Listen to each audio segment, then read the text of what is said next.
अस्सलाम वालेकुम रहमतुल्लाहि व बरकातहू। मेरा नाम हकीम होम्योपैथिक डॉक्टर रियाजुद्दीन है। मैं आपके साथ क़स्रुल हिकमत चैनल के ज़रिए मुंसलिक हूँ। अब जो हम टॉपिक स्टार्ट कर रहे हैं वो जिल्द है, स्किन।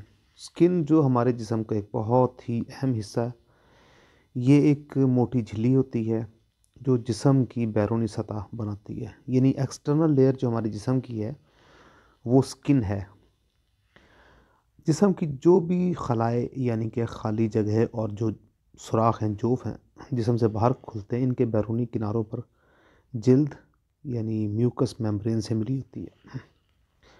नाज़रीन, आगे चलने से पहले मैं आपसे अर्ज़ करूँगा कि हमारा चैनल क़स्रुल हिकमत है। अगर आप इस पर नए हैं तो प्लीज़ सब्सक्राइब कर दीजिएगा, और अगर आपको ऑडियो पसंद आए तो इसे लाइक और शेयर ज़रूर कीजिएगा। नाज़रीन, हम टॉपिक डिस्कस कर रहे थे जिल्द के ऊपर। जिल्द जो है बुनियादी तौर पर दो लेयर्स पर मुश्तमिल होती है, जो अपनी स्ट्रक्चर के एतबार से या अपनी तश्कील के ओरिजिन के एतबार से एक दूसरे से बिल्कुल मुख्तलिफ है। अब इसका जो बैरूनी हिस्सा होता है यह बैरूनी तबका है। तबका तबक एक लेयर को कहा जाता है, तो हम उसको स्किन के ऊपर के हिस्से को बैरूनी तबका ही कहेंगे। तो जिल्द का जो बैरूनी हिस्सा है यह बैरूनी तबका है, इसको हम एपिथेलियम कहते हैं, और ये एपिडर्मस कहलाता है। यानी कि अगर हम इसको टिश्यूज़ के एतबार से देखें तो एपिथेलियम है, और कहते हैं हम इसे एपिडर्मस है। ये खुलियाती तह यानी कि सेल्यूलर लेयर है। और आपको पता है कि टिश्यूज़ क्या होते हैं, जो type of layers having same perform same functions और कॉल्ड टिश्यूज़। तो ज़ाहिर है कि एपिथेलियम एक टिश्यूज़ की टाइप है। तो हम इसको एक खुलियाती तह भी कह सकते हैं, जो जुनैनी खुलियात की बैरूनी तह से तश्कील पाती है। तश्कील पाने का मतलब है बनती है।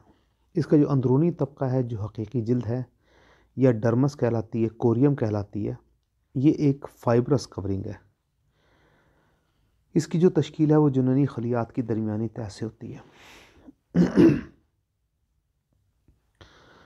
जो एपिडर्मस है, एपिडर्मस हमारी स्किन की बैरूनी लेयर है। अगर हम इसको डिटेल से पढ़ना चाहें तो जिल्द की खुलियाती तह जिस्म की बैरूनी सतह बनाती है, जिसकी मोटाई जो है या थिकनेस जो है वो जिस्म के मुख्तलिफ मकामात पर मुख्तलिफ होती है। हथेलियों और तलवों में तकरीबन 1 मिलीमीटर यानी सबसे ज़्यादा दबीज़, और चेहरे पर मिलीमीटर का 10वां हिस्सा यानी कि सबसे कम दबीज़ होती है। ये तह बाहर से अंदर की तरफ 4 लेयर्स पर मुश्तमिल होती है। हॉर्नी लेयर या स्ट्रैटम कॉर्नियम। ये जो हॉर्नी लेयर होता है, हॉर्न किसे कहते हैं, जो सींग की तरह का एक तबका या लेयर होता है। ये चौड़े फ्लैट खुलियों की मुख्तलिफ लेयर्स से मिलकर बना होता है। ये तबका गैर नफूज़ी यानी इम्परवियस होता है।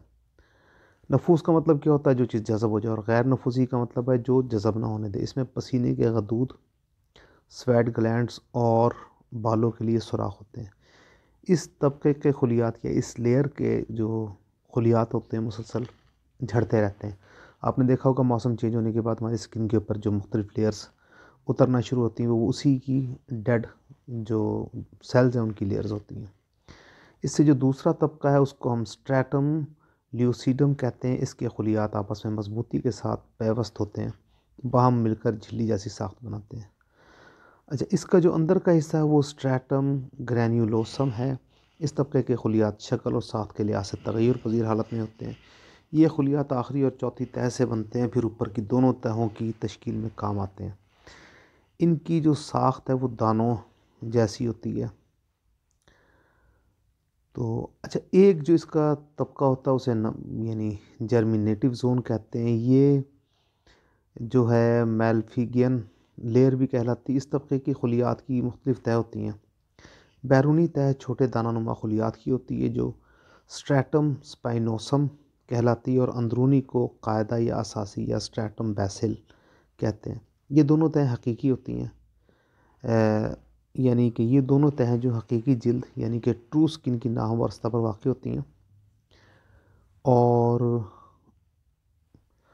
बकसरत इसमें खून की रगें पाई जाती हैं, ताकि इन खुलियात का तग़ज़िया यानी कि इनको ग़िज़ाई यानी अशिया पहुँचाई जा सकें। और इनमें तक़सीम का अमल लगातार होता है, कंटिन्यूस होता है। तक़सीम के मराहिल तक तकमील पाते ही ये खुलिये जिल्द की बैरूनी सतह की तरफ बढ़ते हैं ताकि इन खुलियों की जगह ले सकें जो हर वक्त बैरूनी रगड़ की वजह से तबाह होते रहते हैं। जिस तरह हमने बताया था ना कि हॉर्नी लेयर है वो लगातार तबाह होती रहती है और उसकी जगह पर नई लेयर आती रहती है। तो आने वाली लेयर यही जर्मिनेटिव लेयर होती है और तबाह होने वाली लेयर हॉर्नी लेयर होती है। इससे ज़ाहिर होता है कि जिल्द की इंतहाई बैरूनी तबक़ात के खुलियात हमेशा बदलते रहते हैं। एपिडर्मिस में खून की रोक नहीं होती, यानी कि विज़ल्स नहीं होते, लेकिन इनके जो दरमियान जो जगह होती है फ़ाइन हिस्सी असाब ज़रूर मौजूद होते हैं, इसीलिए इन पर हमें चोट काफ़ी ज़्यादा शिद्दत से लगती है। इस तह के खुलियात के दरमियान सीमेंट सब्सटेंस होता है जो खुलियात को आपस में जोड़ के रखता है। इसके साथ ही हर खुलिये से ऐसे छोटे छोटे माइन्यूट प्रोसेसेस निकलते हैं जिनकी वजह से हर माइन्यूट का मतलब तो बहुत ही छोटे, प्रोसेसेस का मतलब है कि वो चीज़ें जो किसी काम को मुकम्मल अंजाम दे रहे होते हैं, जिनकी वजह से हर खुलिये दूसरे खुलिये से जुड़ जाता है, कनेक्ट हो जाता है। कायदी तह के खुलियों में रंगदार खुलिये यानी कि मेलानोसाइट्स भी होते हैं जिनकी वजह से जिल्द में मखसूस रंगत पैदा होती है। छाला या आबला यानी कि ब्लिस्टर जो है वो इसी तह के ऊपर के तबक़ात में जब सियाल इकट्ठा हो जाता है तो उसका नाम है, यानी ऊपर के तबक़ात में जब लिक्विड इकट्ठा हो जाता है तो उसको हम क्या कहते हैं, ब्लिस्टर या आबला। अच्छा जी, जो नाखून होते हैं नेल्स आपने सबने देखे होंगे, हम सब के हाथों के ऊपर हैं, हर उंगली के ऊपर एक नाखून है। ये जिल्द की करनी तय यानी हॉर्नी लेयर से मुशाबे होते हैं, लेकिन नाखून बनाने वाले खुलिये काफ़ी ज़्यादा स्ट्रॉन्ग होते हैं, टफ़ होते हैं और एक दूसरे के साथ बहुत ही मजबूती के साथ कनेक्टेड होते हैं। इसके नीचे की साख्त फ़र्श नाखून यानी कि नेल बेड कहलाती है, जो नमो पज़ीर खुलियात और जिल्द की दूसरी अंदरूनी तह यानी कोरियम से मिलकर बनती है। नाखून के नीचे खून की रसद बहुत ज़्यादा होती है जिसकी वजह से इसमें मखसूस गुलाबी रंगत पैदा होती है, लेकिन जड़ के करीब नाखून की खुलियाती तह काफ़ी पतली होती है। इस जगह पे कोरियम में खून की रसद भी कम होती है। यही वजह कि ये हिस्सा ख़ास कर अंगूठे में कदरे सफ़ेद दिखाई देता है। इसे नाखून का लियोन्यूला कहते हैं। लियोन्यूला का मतलब होता है कि नाखून का चाँद, जो अंगूठे से छोटी उंगली की तरफ तदरीजन कम होता जाता है, हत्ता कि छोटी उंगली पर हमें यह नज़र नहीं आ रहा होता।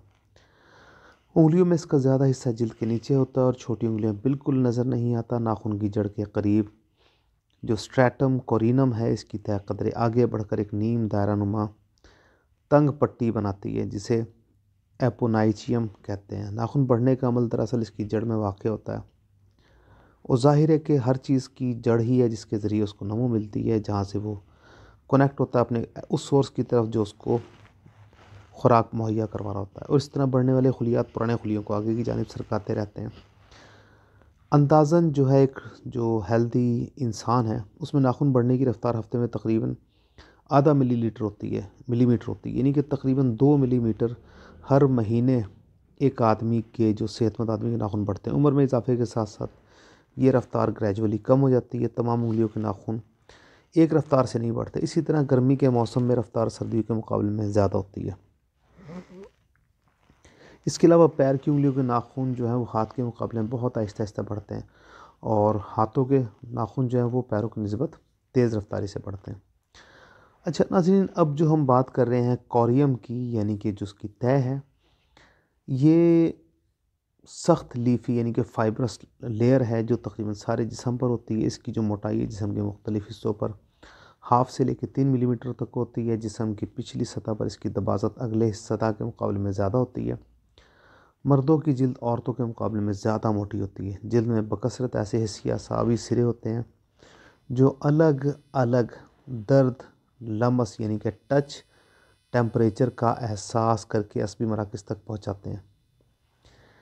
जिल्द में खून की और रूह का जाल बिछा होता है जिनके ज़रिए ना सिर्फ जिल्द का तग़ज़िया होता है बल्कि ये जिस्मानी हरारत को कंट्रोल करने का भी काम अंजाम देते हैं। नाज़रीन, अब ये जो है कोरियम है, इसके लिए हम एक नेक्स्ट लेक्चर तैयार करते हैं क्योंकि स्किन बहुत ज़्यादा इम्पॉर्टेंट है और स्किन को हम जितना ज़्यादा डिटेल के साथ समझेंगे हमारे लिए जल्दी अमराज को समझना उतना ही ज़्यादा आसान हो जाएगा।